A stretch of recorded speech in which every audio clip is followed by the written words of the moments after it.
Why do we need infrastructure? What's the point? አሁን ጥያቄው የመሰረተ ልማት ግንባታ የሚያስፈልገን ለምንድን ነው የሚለው ነው።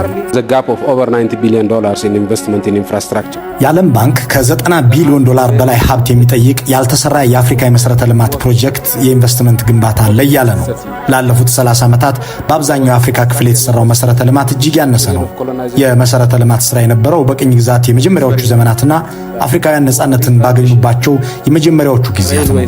ከ1980ዎቹ ጀምሮ ደግሞ የመሰረተ ልማት ኢንቨስትመንት በተሳሳተ አቅጣጫ ሄዷል።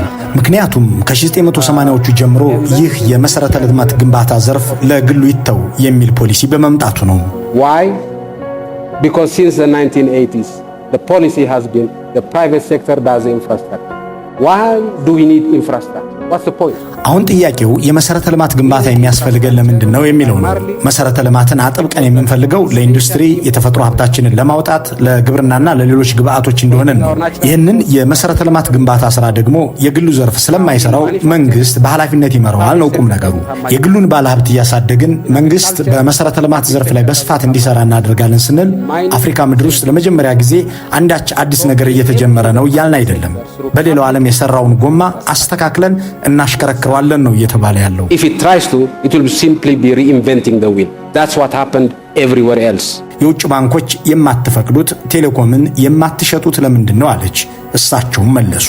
We have not liberalized the financial sector in the sense that we have not allowed foreign banks to operate in Ethiopia. Why? የፋይናንስ ዘርፉን ክፍት አድርገን የውጭ ባንኮች ኢትዮጵያ ውስጥ እንዲሰሩ አልፈቀድንም፣ ቴሌኮሙንም አልሸጥንም። ምክንያቱም እነዚህ ግዙፍ የባንክ ኩባንያዎች ወደ ኢትዮጵያ የሚመጡት እንደ እንግሊዝ ካሉ ግዙፍ ኢኮኖሚዎች ውስጥ ተነስተው ነው። የኛ ኢኮኖሚ ደግሞ እንደ ደቃቃ ጀልባ ቆጠሩት። ይመጣሉ፣ ከመጡ በኋላ ደግሞ የማንቆጣጠረውን መሳሪያ ይዘረጋሉ። የማንቆጣጠረውን ብቻ አይደለም፣ ሌላውን ቀርቶ ያለንን ዕውቀት ሁሉ ብንመድብ ልንረዳው የማንችለውን ቴክኖሎጂ ነው የሚተገብሩት። ይህን እንዴት ነው ህግ አውጥተን የምናስተዳድረው? እነዚህን ሰዎች እንዴት አድርገን ነው የምናስተዳድራቸው? ይሄ የማይቻል ነገር ነው። In most instances we don't even understand. The best of us don't even understand. How are we going to regulate? How are we going to regulate these people? It's not possible. We don't have the capacity now. So what did we do? We allow the private sector in Ethiopia.